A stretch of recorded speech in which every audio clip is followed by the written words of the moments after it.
Hi, my name is Wayne Dyer. You have been taught, in ways both subtle and loud, to believe that you are what you have accumulated. Your name, your history, your achievements, your failures, the roles you play, and the stories you repeat. And somewhere along the way, you began to confuse the voice that narrates these things with the essence of who you are. That voice, persistent and convincing, became your identity. It tells you who you should be, what you should fear, what you must protect, and what you must prove. It is clever, relentless, and deeply conditioned, but it is not you. There is a quiet presence beneath that voice. It does not argue, it does not defend, it does not demand, it simply is. It has always been there, even when the noise was overwhelming. Even when the mind was racing, even when the emotions were loud, even when life felt chaotic, that presence remained untouched. It is the stillness that watches your thoughts come and go. It is the awareness that notices your reactions without becoming them. It is the part of you that has never been wounded, never been diminished, never been defined by circumstance. This is your infinite self. The ego, by contrast, is a construct, a collection of learned patterns, beliefs, and identifications. It is shaped by your past, by your environment, by the expectations placed upon you. It thrives on comparison, on separation, on the illusion that you are distinct and alone. It whispers that you must be more, do more, have more in order to be worthy. It tells you that your value is conditional, dependent on external validation. And because of this, it keeps you in a constant state of striving and fear. Fear of not being enough, fear of losing what you have, fear of being seen, and fear of being forgotten. But what if none of that were true? What if the very foundation of that voice was built on a misunderstanding? What if you are not the one who needs to prove, but the one who is already whole? What if the sense of lack you feel is not a reflection of your reality, but a product of the ego's insistence that you are incomplete? To awaken to your infinite self is not to become something new. It is to remember what has always been true. It is to gently, patiently, and consistently shift your attention away from the noise and toward the silence. Not by force, not by rejection, but by awareness. Because the ego cannot survive in the light of awareness. It dissolves not through resistance, but through observation. When you begin to notice your thoughts without attaching to them, something remarkable happens.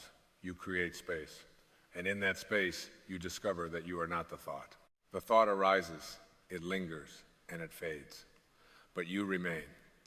You are the observer, the witness, the consciousness in which all experiences unfold.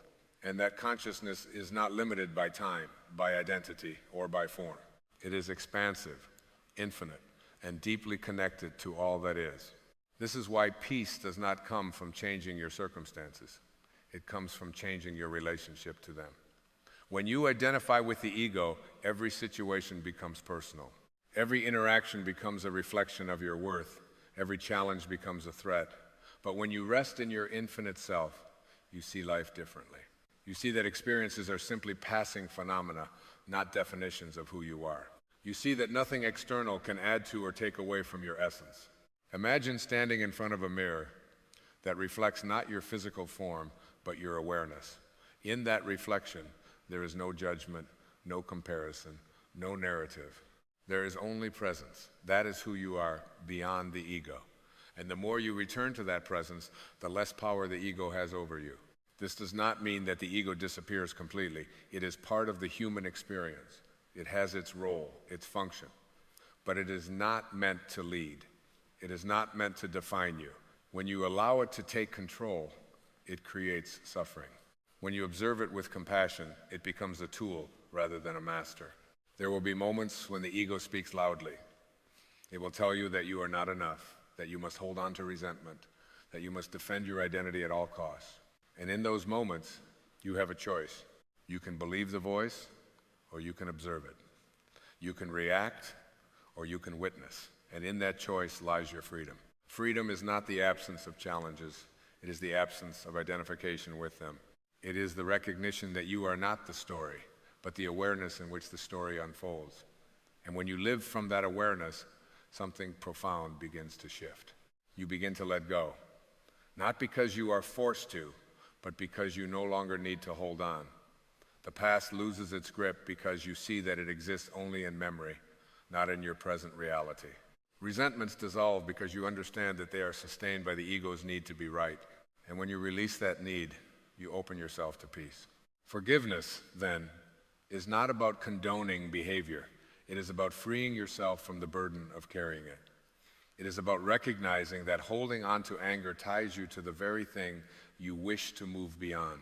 And when you choose to forgive, you are not changing the past, you are changing your relationship to it. As you continue on this path of awareness, you may notice a shift in how you experience the world. Colors may seem more vivid, moments more meaningful, interactions more genuine. This is not because the world has changed, but because you have. You are no longer filtering life through the lens of the ego. You are experiencing it directly as it is. And in this direct experience, you discover something extraordinary, a sense of unity. The boundaries that once seemed so real begin to dissolve. You see that the same consciousness that exists within you exists within all beings. The separation that the ego insists upon is revealed as an illusion, and in its place you feel a deep sense of connection, compassion, and love. This love is not dependent on conditions. It is not something you give or receive. It is what you are. It flows naturally when you are aligned with your infinite self. It does not seek approval. It does not fear rejection. It simply expresses itself through your being. To live in this way is to live in alignment with the deepest truth of your existence. It is to move through life with a sense of ease, not because everything is perfect, but because you are no longer resisting what is. You are present, you are aware, you are free. And so, the invitation is simple, yet profound. Notice the voice, but do not become it. Observe the thoughts, but do not attach to them. Return again and again to the quiet presence within you, because in that presence, you will find everything you have been searching for. You are not your ego. You are the infinite awareness in which the ego appears. You are the stillness behind the noise, the light behind the form, the truth behind the illusion. And when you awaken to this, even for a moment, you begin to remember who you truly are. Not a name, not a role, not a story, but a limitless, boundless, eternal presence that cannot be diminished, cannot be defined, and cannot be lost. And in that remembering, your life begins to transform, not because you have changed who you are, but because you have finally stopped believing that you are anything less. And as you continue to rest in this awareness, something even subtler begins to unfold, something that cannot be forced and cannot be grasped, only allowed. You begin to notice the spaces between your thoughts, the gentle pauses that were always there but rarely perceived. In these spaces, there is no striving, no becoming, no need to fix or improve anything. There is only being. And in that being, there is a quiet completeness that asks nothing of you and offers everything at once. The ego will attempt to interrupt this recognition. It will say, this is too simple. This cannot be enough. There must be more to do, more to achieve, more to understand. But notice how that voice immediately pulls you away from the present moment and into a future that does not yet exist. The ego survives in time, regretting the past, fearing the future, but your infinite self exists only here, only now. And the more you return to this moment, not as an idea, but as a lived experience, the more the illusion of separation begins to dissolve. Consider the sky, vast and open, unchanged by the clouds that pass through it. Storms may come, winds may rage, darkness may fall, but the sky itself remains untouched. Your awareness is like that sky. Thoughts, emotions, and experiences are like clouds, temporary, shifting, sometimes intense, but never permanent. When you identify with the clouds, you feel unstable, uncertain, and reactive. But when you recognize yourself as the sky, you find a stability that is not dependent on conditions. And this recognition is not intellectual, it is experiential. It is something you feel, something you return to again and again until it becomes your natural state. It is the gentle remembering that you are not here to control life, but to participate in it with presence and openness. You are not here to defend an identity, but to express a truth that cannot be confined by identity. As this awareness deepens, you may begin to notice how much of your life has been driven by unconscious patterns. Reactions that seemed automatic, emotions that felt overwhelming, beliefs that appeared unquestionable, all begin to reveal themselves as conditioned responses rather than absolute truths. And in seeing this, you are no longer bound by them. You have created space between stimulus and response, and in that space lies your power. This is the essence of inner freedom. Not the freedom to control every outcome, but the freedom to choose how you relate to whatever arises. The freedom to remain centered in the midst of uncertainty. The freedom to act from clarity rather than compulsion. And the more you exercise this freedom, the more it becomes your default way of being. You may find that situations which once triggered you no longer have the same effect. Words that once wounded you now pass through without leaving a mark. Circumstances that once caused anxiety are met with a quiet confidence. This is not indifference, and it is not avoidance. It is the natural result of no longer identifying with the ego's need to react, defend, or control. And yet, there will still be moments of contraction, moments when the ego reasserts itself, when old patterns resurface. This is not failure. This is part of the unfolding. The path is not about perfection, but about awareness. Each time you notice the contraction, each time you return to presence, you are strengthening your connection to your infinite self. Be gentle with yourself in this process. The ego has been reinforced over many years, perhaps even a lifetime. It will not dissolve overnight, nor does it need to. Your task is not to eliminate it, but to see through it. To recognize it for what it is, a collection of thoughts and patterns that arise within you, but are not you. And as you continue to see through the illusion, you may begin to experience a profound sense of trust. Not trust in external circumstances, which are always changing, but trust in the intelligence of life itself. You begin to sense that there is an underlying order, a flow that you are part of, whether you resist it or align with it. When you align with this flow, life begins to feel less like a struggle and more like a dance. You move with it rather than against it. You listen rather than insist. You allow rather than force. And in doing so, you discover that many of the things you once chased begin to come to you naturally. This is not about passivity. It is about alignment. It is about acting from a place of clarity rather than fear, from inspiration rather than obligation.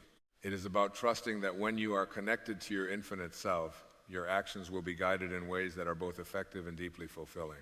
You are not separate from the intelligence that creates and sustains life. The same force that moves the tides, that causes the seasons to change, that allows a seed to grow into a tree, is present within you.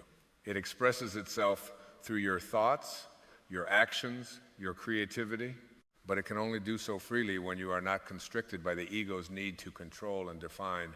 And so you begin to listen more deeply, not just to the external world, but to the inner guidance that arises in moments of stillness.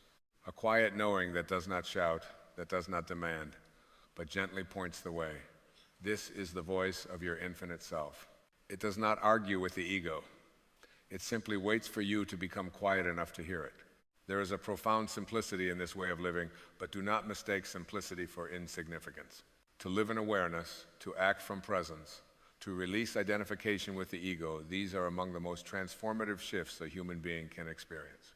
They change not only how you feel, but how you interact with the world, how you relate to others, how you understand your purpose.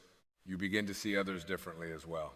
Where the ego sees competition, comparison, and separation, your infinite self sees connection, shared humanity, and unity.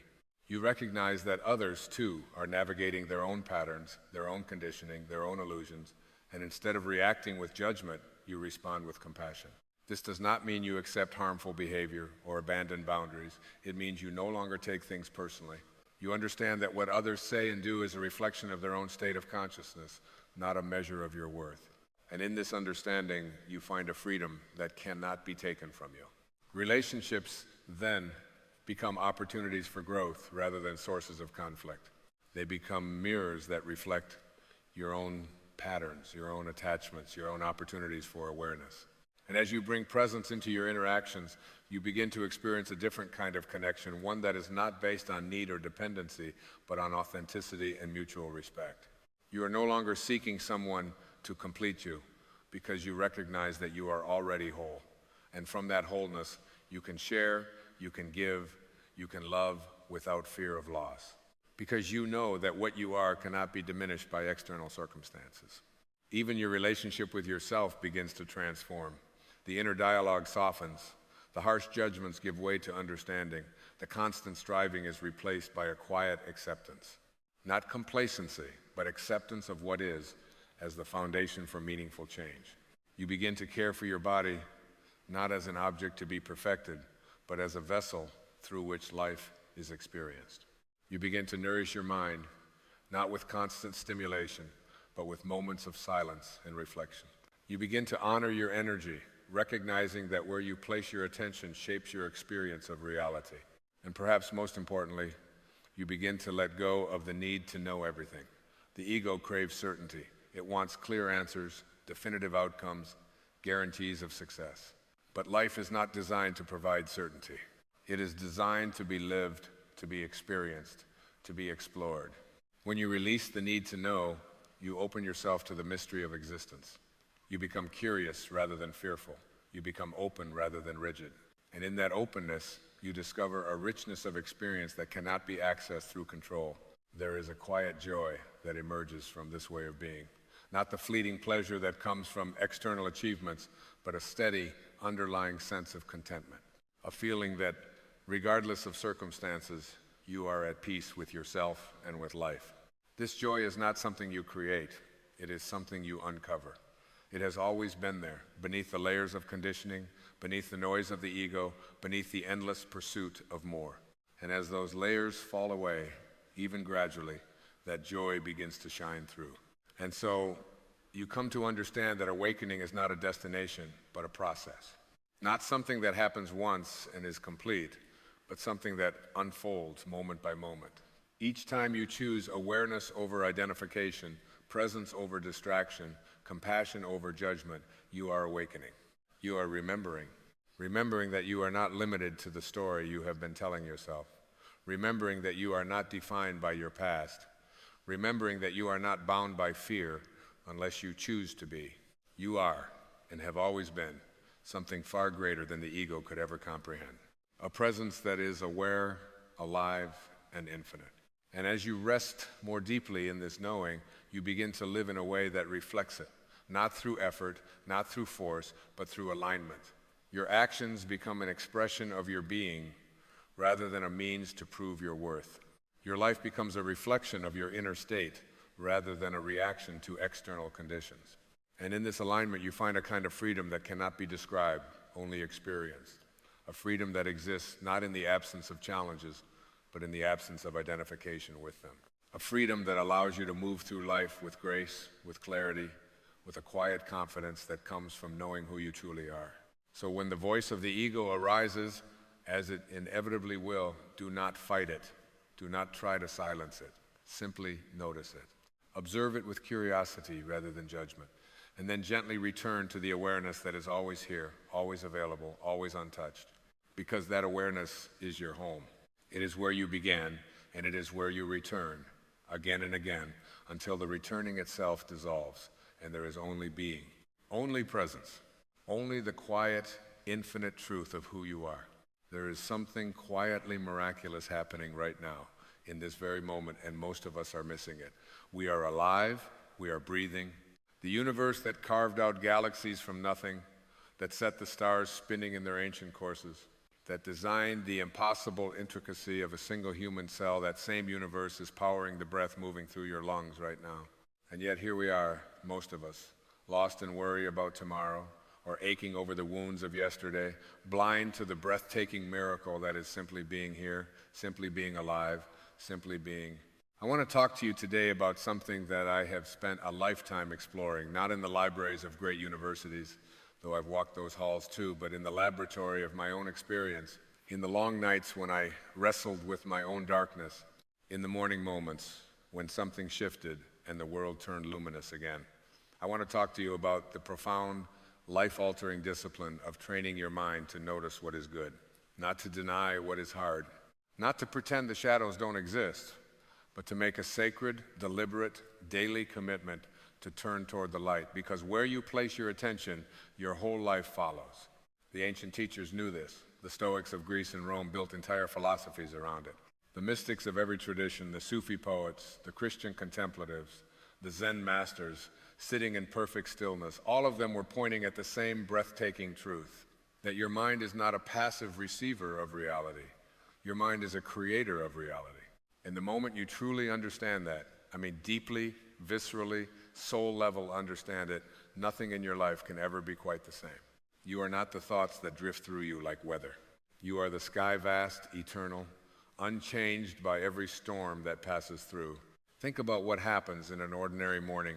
You wake up, and before your eyes are fully open, before you have even stretched your arms above your head or felt the warmth of sunlight on your face, your mind has already gone to work. It begins cataloging. It begins scanning. And for most of us, it has been trained through years and years of habit, through the grooves worn deep into our neural pathways to go first toward what is wrong. The ache in your lower back, the meeting you are dreading, the relationship that has gone cold, the bill that is sitting unopened on the kitchen counter, the conversation you had 3 years ago that still plays on a loop at 2 o'clock in the morning when the rest of the world is finally quiet. Your mind, left to its own untrained devices, is a brilliant but anxious machine that specializes in finding problems, rehearsing threats, and conjuring disasters that will never come to pass. And here is what I need you to understand. This is not your fault. This is the result of something evolutionary biologists call the negativity bias. For hundreds of thousands of years, the human nervous system evolved in an environment where missing a threat meant death. The ancestor who noticed the movement in the grass and assumed lion even when it was only wind survived. The one who assumed it was probably nothing did not. And so your brain came to you already preloaded with a preference for the dark, a hair trigger sensitivity to danger, a mind that is always scanning for what might go wrong. You inherited a survival mechanism, and it served your ancestors magnificently. But you are not running from lions anymore. And the mind that evolved to keep you alive on the ancient savanna is now in the relative safety of your modern life, making you miserable. The question is not whether this tendency exists in you. It does. It exists in all of us. The question is whether you are going to allow this ancient biological inheritance to write the story of your life, or whether you are going to do the sacred, difficult, glorious work of training your mind towards something higher, something truer, something that is already present, already here, waiting to be seen. Rumi, the great 13th century Persian mystic, wrote words that have stayed with me across decades, out beyond ideas of wrongdoing and right doing. There is a field. I'll meet you there. He wasn't only speaking of forgiveness between people. He was speaking of a territory of consciousness that lies beyond the constant sorting, judging, evaluating machinery of the ordinary mind. A field where reality is perceived not through the distorting lens of fear and habit, but in its nakedness as pure, astonishing, unrepeatable gift. That is the field I am inviting you to walk toward today. Not through denial, not through the hollow cheerfulness of pretending everything is fine when it is not, but through the genuine, courageous, spiritually grounded act of redirecting your awareness toward what is true and what is good. Because here is what I know after a lifetime of studying these questions, after decades of speaking to audiences in every corner of the world, after sitting with my own grief and my own failures and my own long nights of the soul, goodness is not scarce. Goodness is not the exception hiding among an abundance of hardship. Goodness is woven into the very fabric of existence. It is the default setting of the universe. It is the baseline frequency of life itself. What is scarce is not goodness. What is scarce is the trained, disciplined, spiritually awake attention that can perceive it. Consider the miracle of your body right now as you sit listening to these words. Your heart is beating not because you commanded it to, not because you remembered to keep it going, but because something infinitely intelligent is running through you, maintaining the extraordinary orchestration of your biology without any conscious effort on your part. Your immune system is, at this very moment, identifying and neutralizing threats you will never know existed. Your liver is performing hundreds of chemical reactions simultaneously. The electrical impulses moving through your neurons are creating the experience of hearing these words, of understanding them, of feeling something stir in you as you listen. You are not a human being. You are a universe contemplating itself, wearing a temporary costume of flesh and bone. And the universe that made you is not indifferent to you. It is not working against you. It is, at every moment, breathing life through you with a generosity so vast and so constant that it has become invisible the way the fish cannot see the water it swims in. Goodness is not scarce. It is woven into the very fabric of existence, the default setting of the universe, the baseline frequency of life itself. William Blake, the English visionary poet who lived at the edge of the mystical and the mad, wrote that if the doors of perception were cleansed, everything would appear to us as it is infinite. He was pointing at something that every authentic spiritual tradition has confirmed in its own language and imagery, that ordinary human consciousness is a kind of sleepwalking, that we move through a world of miracles with our eyes glazed over by familiarity, by habit, by the drone of the internal monologue that never stops commenting, judging, comparing, and fearing.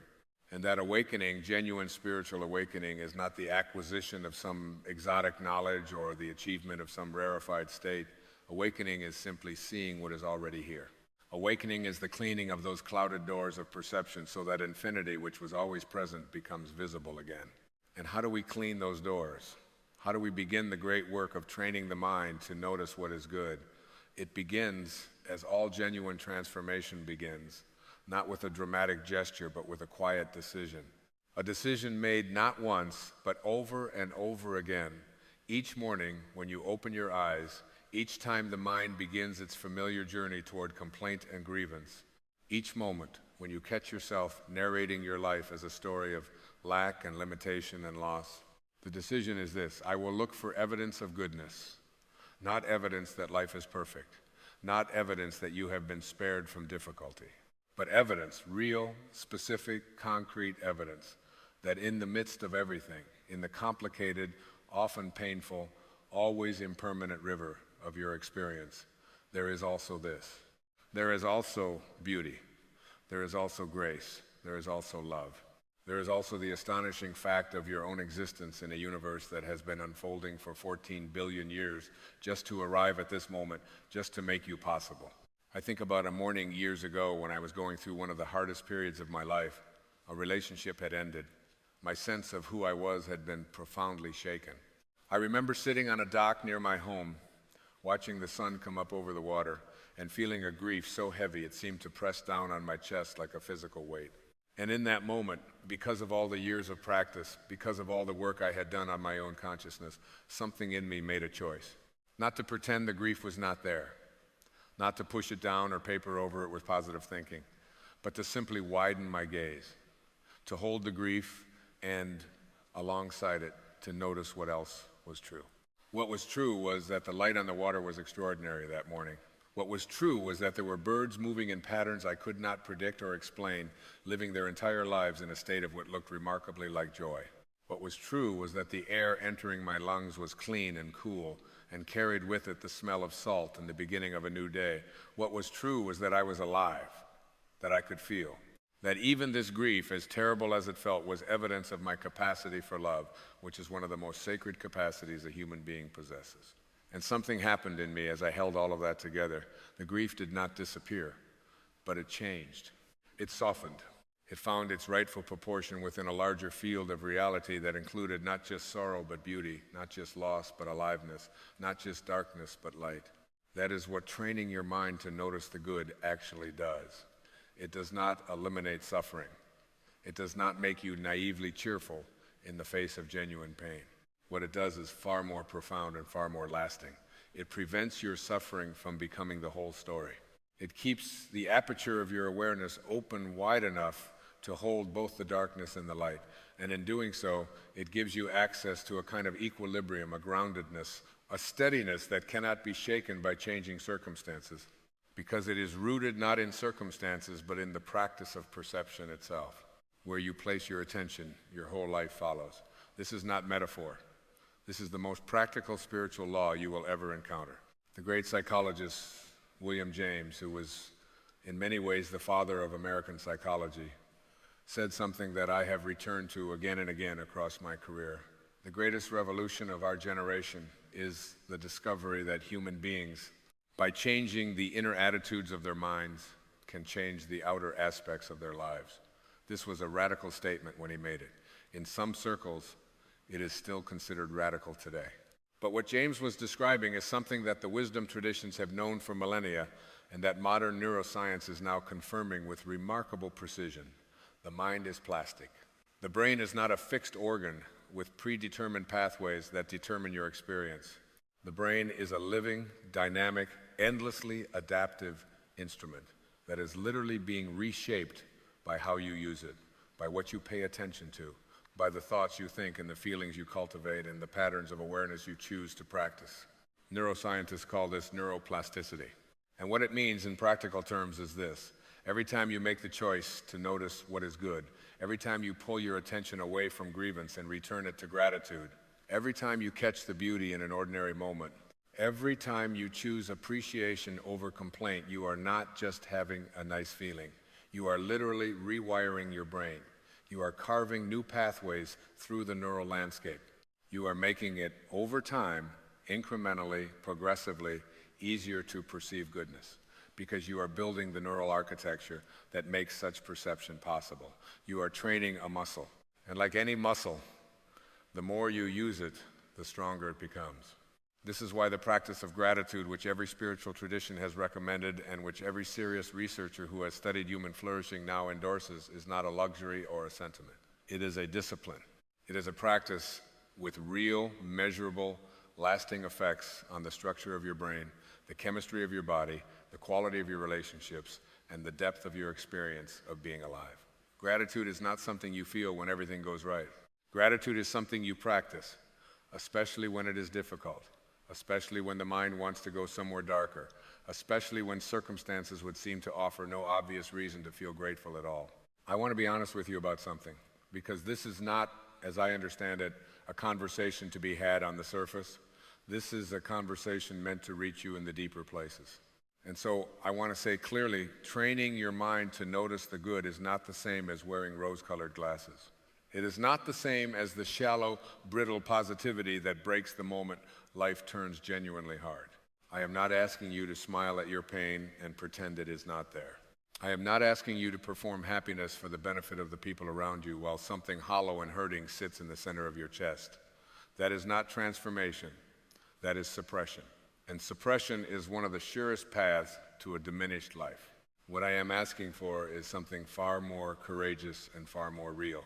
I am asking you to be willing, truly willing, to look at your life with radical honesty, to see the difficulties as they actually are, to feel the feelings that are genuinely present, and then, and this is the practice, to also look for what else is true, to refuse to allow the difficult to become the totality, to insist with the quiet ferocity of someone who has decided to be awake that whatever is hard, whatever is painful, whatever has broken or not worked or left a scar, it is not the whole story. It is never the whole story. Because running alongside every experience of darkness, there is light. Because in every moment of genuine presence, even in the hardest moments, there is something worth noticing, something worth honoring, something worth being here for. Viktor Frankl, the Austrian psychiatrist who survived the Nazi concentration camps and went on to write one of the most important books of the 20th century, made an observation that has stayed with me for decades. He said that even in the most extreme conditions of human degradation and suffering he had ever witnessed in Auschwitz and Dachau, in the very laboratories of human despair, there were those who maintained an inner freedom, who chose how to respond to what was happening to them, who found, even in the darkest places, something worth noticing, something worth holding on to. A kind word, the beauty of a sunset glimpsed through barbed wire, the awareness of love for someone far away. These people, Frankl said, had discovered something the captors could not take from them, the space between stimulus and response. And in that space lay all the power and all the freedom a human being can ever truly possess. Between stimulus and response, there is a space, and in that space lies your freedom. That space is what you expand when you train your mind to notice what is good. Between stimulus and response, there is a space. That space, that sacred, sovereign space, is what you are cultivating when you practice noticing what is good. You are expanding that space. You are making it wider, deeper, more conscious, more available to you in the moments when you need it most. You are building, day by day and practice by practice, a mind that is not enslaved to its first reaction, not imprisoned in its default pessimism, not condemned to repeat the same patterns of perception it has always known.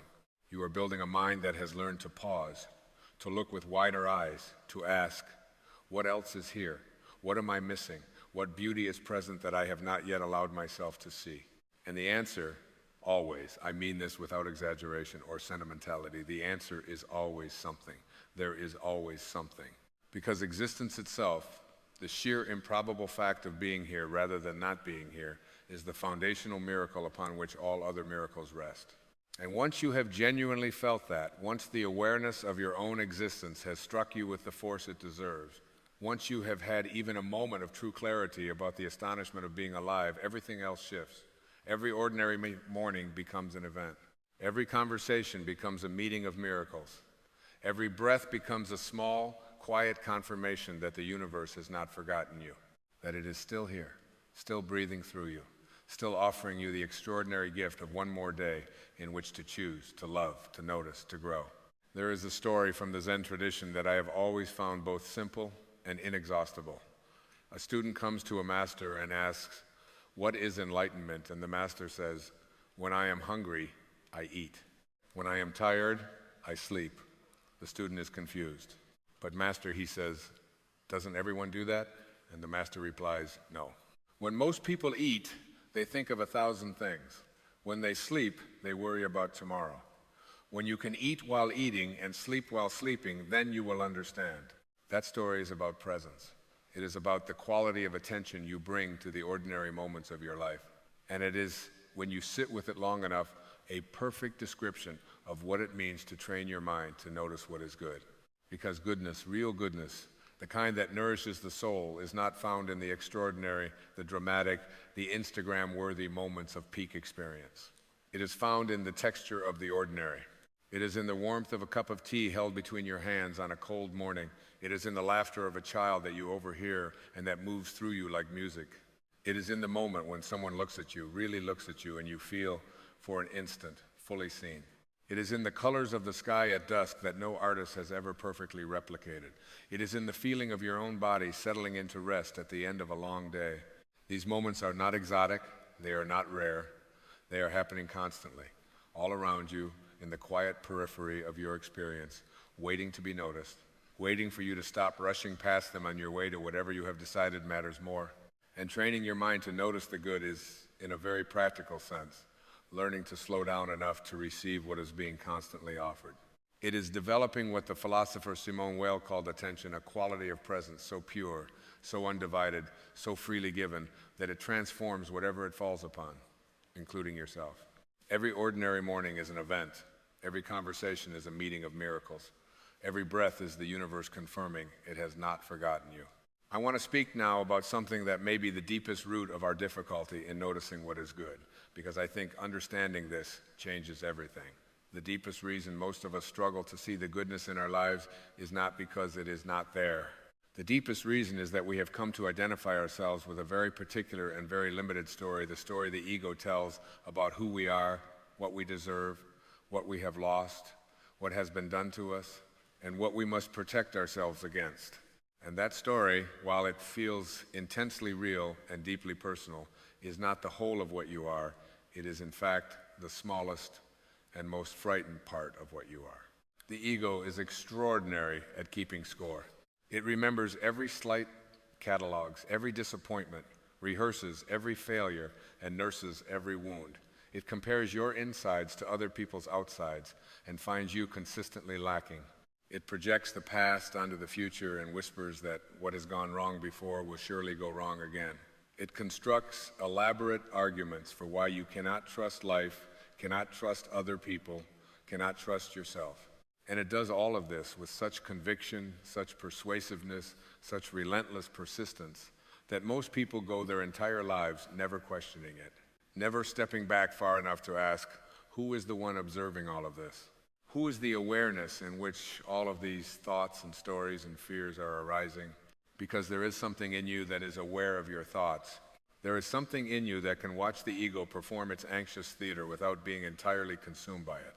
The Vedantic traditions of ancient India called this the Atman, the witnessing consciousness, the self with a capital S, the part of you that is made not of biography and memory and conditioning, but of the same awareness that underlies all of existence.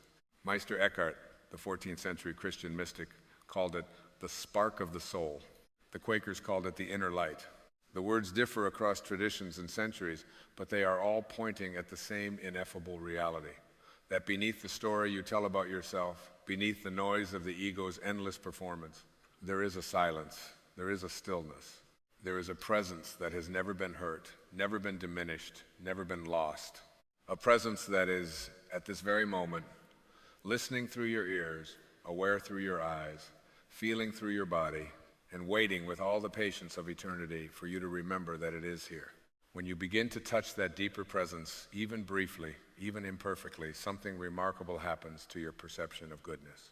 The things you had been chasing, the external achievements and acquisitions and validations that the ego insisted would finally make you happy, lose some of their urgency, not because you stop engaging with life, not because you retreat from the world into some kind of spiritual passivity, but because the desperate, hungry quality of the chase begins to quiet down, and in the quiet, you discover that what you were chasing was already here. The peace you were looking for is your own deepest nature. The love you were starving for is the medium in which you exist. The meaning you were desperately constructing is already sewn into the fabric of your being here at all. And from that place of quiet recognition, you begin to notice things. You begin to notice goodness not because you are forcing yourself to look for it, not because you have manufactured a positive attitude and pasted it over a darker reality, but because you are finally awake enough, present enough, still enough to perceive what has been here all along, the beauty of your existence, the gift of your relationships, even the difficult ones, the extraordinary intelligence that runs this body without your management, the fact that every day offers you new choices, new possibilities, new chances to do and be and love differently than you did yesterday. The Tao Te Ching, that ancient Chinese text of extraordinary depth and simplicity, says, "To the mind that is still, the whole universe surrenders." This is the promise at the heart of every authentic spiritual practice. Not that if you meditate enough or think positively enough or follow the right steps, you will be rewarded with a comfortable life free of difficulty. The promise is much deeper than that. The promise is that when you learn to still the noise of the ego mind, when you learn to return again and again to the quiet awareness beneath the storm of thought, what you find there is not emptiness but abundance, not absence but presence. Not scarcity, but a world overflowing with the evidence of grace. To the mind that is still, the whole universe surrenders. Beneath the ego's noise, there is a presence that has never been hurt, never been lost, waiting for you to remember it is here. Let me be practical with you now, because I have always believed that spiritual insight without practical application remains merely beautiful and ultimately does very little to change a life. The practice of training your mind to notice what is good is, at its most concrete level, a practice of interruption. It is the practice of interrupting the automatic, habitual, gravity-driven movement of your attention toward the negative. Not to suppress it, not to fight it, but to gently, firmly, persistently redirect it. Every time you catch your mind rehearsing a grievance, interrupt it. Every time you catch yourself anticipating disaster, interrupt it. Every time the voice of lack begins its litany of what you don't have, what hasn't worked, what has been taken from you, interrupt it. Not with aggression, not with shame, but with the quiet authority of someone who has decided to be awake.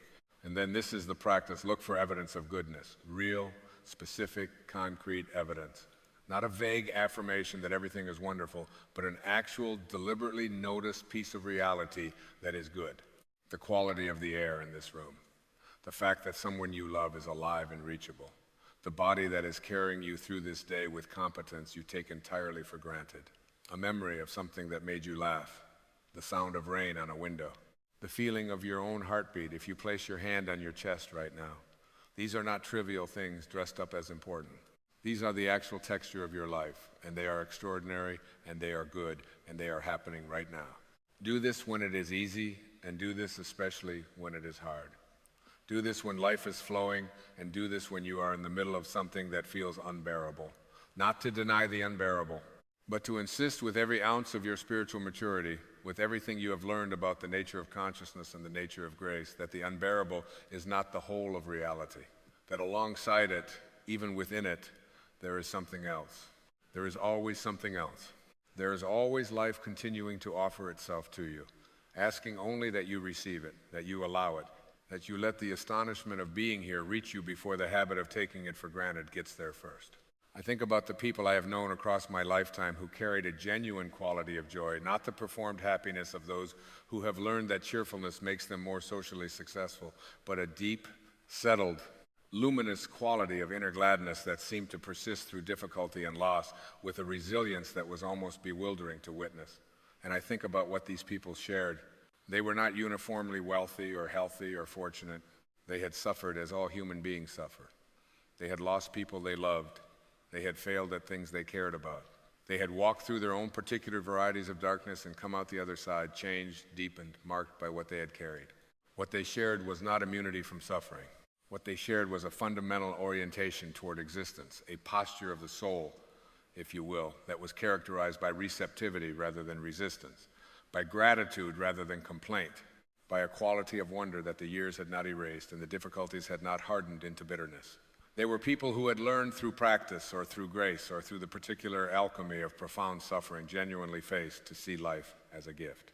Not a gift that was always comfortable or convenient or arranged to their preferences, a gift nonetheless, the gift of being here, the gift of consciousness, the gift of love in all its forms, the gift of a world that offers to the attentive eye an inexhaustible supply of beauty and meaning and evidence that existence is fundamentally benevolent. That quality is not an accident of temperament, though temperament plays its role. It is not the exclusive province of the spiritually gifted, though some people seem to move more naturally in its direction. It is a capacity that lives within every human being, waiting to be developed, waiting to be exercised, waiting to be given the attention and the practice and the devotion that would allow it to grow. It is the capacity I am pointing toward when I speak of training the mind to notice what is good. And it is, in my deeply held conviction after a lifetime in these questions, one of the most important things a human being can do with the time that has been given to them. Joy is not the absence of suffering. It is a posture of the soul, a quality of receptivity so deep that it can hold both the darkness and the light and call the whole of it a gift.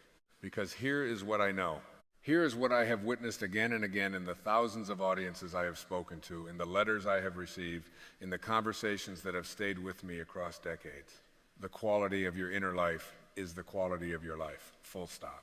Not the circumstances, not the bank balance, not the relationship status, not the career achievement, not the health of the body, though all of these things matter and deserve your care and attention, but the quality of your inner life, the flavor of your consciousness from moment to moment, the texture of your experience of being alive. This is the thing that determines whether the gift of your existence is received fully or held at arm's length, opened with wonder or left partly unwrapped. And that quality of inner life is not fixed. It is not determined by forces outside your control. It is shaped progressively and powerfully by where you place your attention, by what you practice noticing, by the stories you tell yourself about who you are and what this life is and what it is offering you. Change those stories, not by forcing them into something false, but by genuinely practicing a wider, truer, more complete perception of reality, and the inner life changes. And when the inner life changes, everything changes. The conversations you have, the relationships you inhabit, the work you bring yourself to, the face you offer to the world when you walk through a door. All of it shifts because the consciousness from which all of it flows has been recalibrated towards something larger and truer and more alive. There is a teaching from the Christian mystical tradition that speaks of what Thomas à Kempis called the practice of holy recollection, the daily, deliberate act of returning the scattered attention to the presence of the divine, of pulling oneself back from the noise and distraction of the world into the quiet awareness of what is most real and most essential. Every tradition has its version of this practice. In mindfulness traditions, it is called bare attention. In the Sufi traditions, it is called remembrance. In the Quaker tradition, it is called centering. The language differs. The pointing is identical. Come back to presence. Come back to this moment. Come back to the awareness that is always here, beneath the thought, beneath the story, beneath the noise. And what you find when you come back, what every tradition promises and what experience confirms, is that the present moment, this moment, just as it is enough, is more than enough, is, in fact, astonishing, because it is real, because it is alive, because it is the only place where your life is actually happening, and it is filled, overfilled, extravagantly, almost embarrassingly filled with evidence that existence is a gift and that goodness is real and that you are not alone in this universe, but held always by something that is larger and wiser and more loving than your most frightened thought about what your life is. I want you to try something right now in this moment. Wherever you are, as you listen to these words, I want you to take one breath, just one slow, conscious, deliberate breath. And as you do, I want you to notice three things. Three specific, concrete things that are present in this moment that could, if you allowed yourself to really feel them, be understood as gifts. Not abstract gifts, specific ones. The fact that your lungs are working, the fact that you are curious enough, alive enough, searching enough to be listening to words like these. The fact that somewhere in your life, even if you have to look back a little distance to find it, someone has loved you. Someone has looked at you with genuine warmth and seen something worth caring for. These things are true. They are real. They are happening, or they have happened, and they are good. Genuinely, irreducibly, unreservedly good. I want to speak now about forgiveness, because I do not think it is possible to talk honestly about training the mind toward goodness without addressing the places where the practice breaks down hardest, the places where the mind is least willing to look for anything but evidence of wrongness. And those places are almost always the places where we have been genuinely hurt. The betrayals, the abandonments, the cruelties that came from people we trusted, the losses that came from life itself, unannounced and devastating.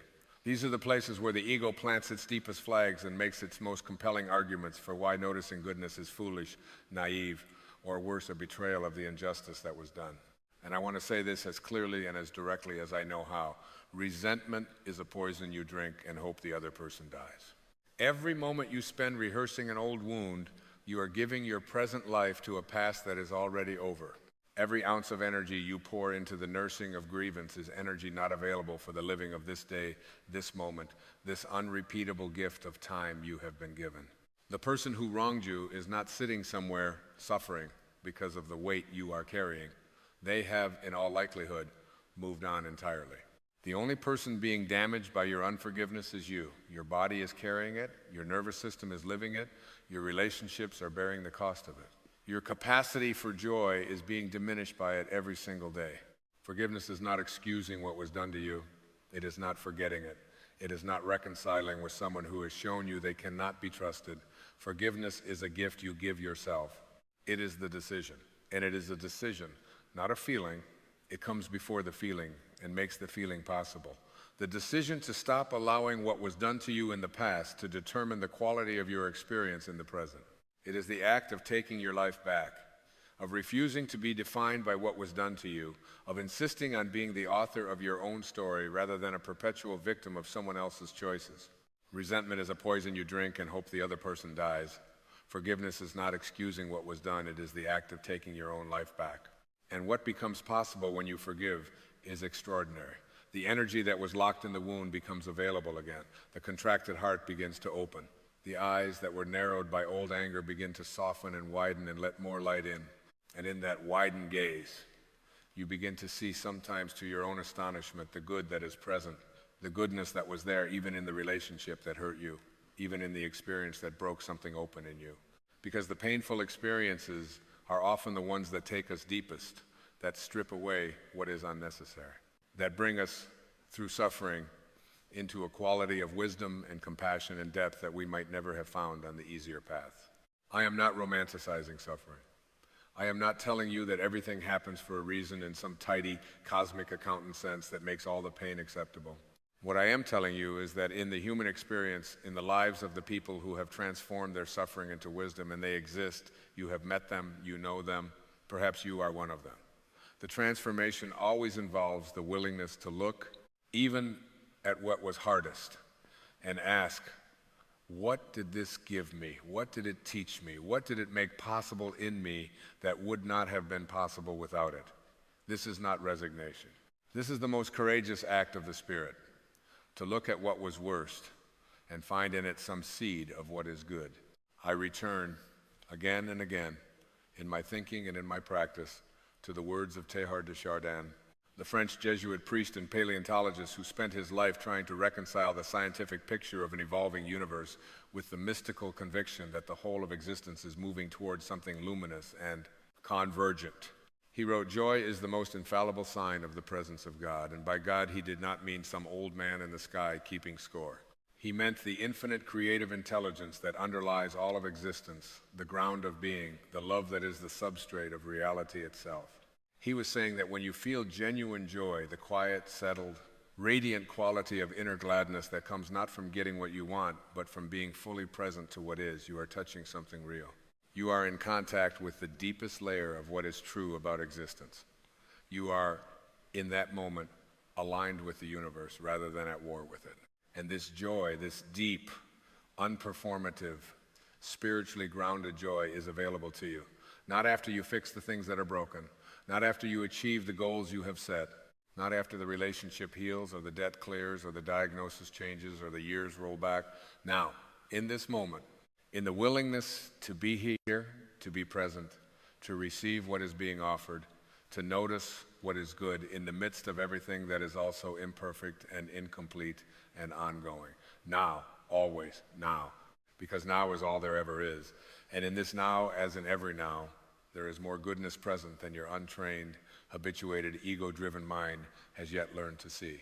The great Indian sage Ramana Maharshi, when asked what the secret of happiness was, gave an answer so simple it has puzzled and illuminated seekers for generations. He said, "Happiness is your nature. It is not wrong to desire it. What is wrong is seeking it outside when it is inside." This is the core of everything I have been trying to say to you today. The goodness you are training your mind to notice is not something you are importing from the outside. It is not something you are manufacturing through the force of positive thinking.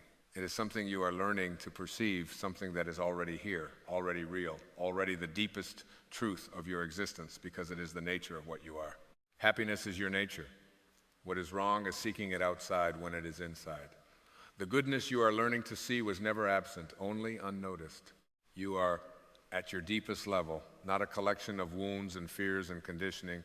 You are not the story the ego tells about who you are and what you deserve and what you should be afraid of. You are consciousness itself, temporarily localized in this particular body, in this particular lifetime, with this particular collection of experiences and gifts and challenges. And consciousness, pure, aware, loving consciousness is, by its nature, oriented toward wholeness, oriented toward connection, oriented toward what is real and true and beautiful and good. The suffering of your life has come in very large part from the degree to which you have forgotten this, from the degree to which you have accepted the ego's story as the whole truth, from the degree to which you have lived at the surface of yourself rather than in the depth where your actual nature lives. Returning to that depth, remembering who you actually are beneath the accumulated weight of conditioning and fear and story is the great work of a human life. And training your mind to notice what is good is one of the most reliable paths back to that depth.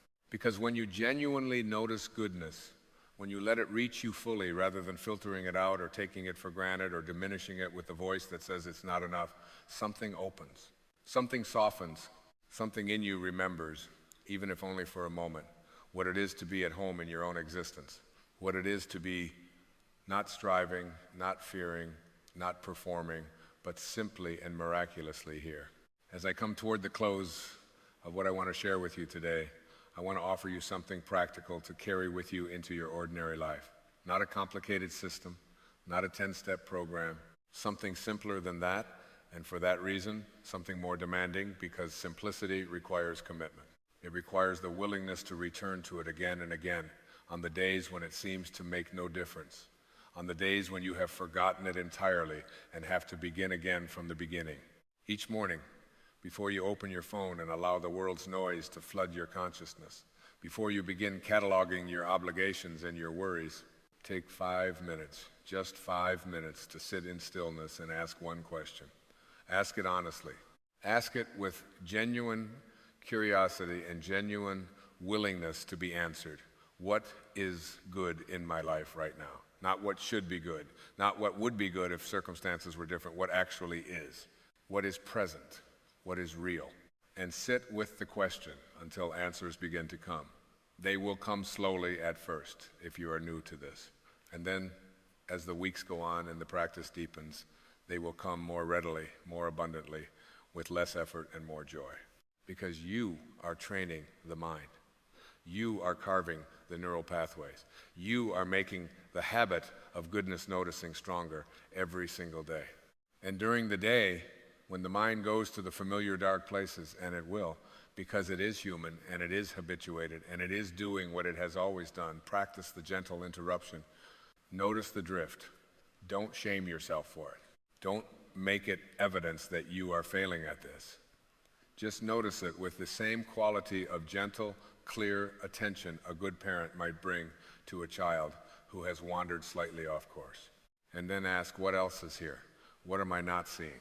What is the goodness that is present in this moment that I have not yet allowed myself to notice? And look for it. Actually look with real attention and real willingness, because it is there. It is always there. And in the evenings, before sleep, practice ending the day with acknowledgement, not a performance, not a gratitude list that you tick through mechanically while your mind is already somewhere else, but a genuine, quiet, present moment of acknowledging what was good about this day, what moved you, what surprised you, what small kindness you received or gave, what moment of beauty passed through your experience, what evidence you encountered, and you always encounter it if you look that life is fundamentally generous and that you are held and that goodness is real. Let that be the last thing your mind holds before it rests. Because the mind that goes to sleep in gratitude is not the same mind that wakes up in anxiety. And the person who consistently ends and begins their days in genuine acknowledgement of what is good is not living the same life as the person who does not. I want to close with this. I want to close with what I believe is the deepest truth available to any human being who takes the time to look for it, to sit with it, to let it really land. And it is this: you are not here by accident. This universe is not indifferent. Whatever doubt the rational mind might bring to such a statement, and I respect the rational mind, I have lived in it for much of my life. I know its objections.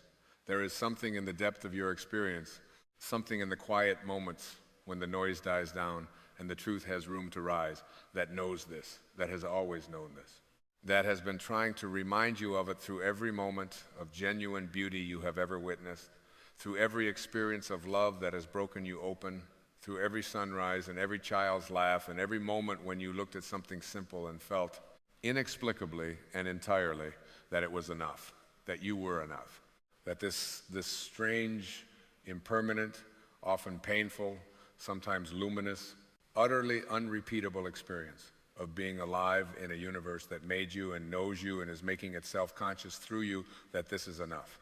You are a soul on a journey, a divine being in a temporary human form. And the universe that sent you here did not send you to suffer your way through a gray and grudging existence, head down against the wind, eyes fixed on the ground. It sent you here to wake up, to notice, to feel, to love with the full force of everything you are, to look at this world, this astonishing, imperfect, heartbreaking, magnificent world, and let its beauty reach you all the way down, past the ego's defenses, past the old wounds, past the habit of taking everything for granted, all the way down to the deepest part of you that still knows how to be amazed. Train your mind to notice the good in life, not because life is always obviously good, not because the difficult does not exist, but because the good is also real, is also present, is also true, and it deserves your attention as much as anything else. More, perhaps, because noticing it does not diminish you, it expands you, it opens you. It makes you more alive, more present, more available to the love that is waiting to move through you toward the world. And the world, believe me, the world needs people who are awake, people who have done the work of training their own perception toward beauty and goodness and grace, people who can stand in the middle of the darkness and say, with genuine conviction, there is also light here. I can see it. Let me show you where to look. That is your work. That is my work. That is the work of every human being who has decided, truly decided, to be awake. And it begins, as all great work begins, in this moment, in this breath, in the willingness to look right now at the life you have been given and to find in it, because it is there, I promise you, it is there, the evidence of grace, the presence of goodness, the quiet, astonishing, unearned gift of being here. Notice it, let it reach you, and let it change everything.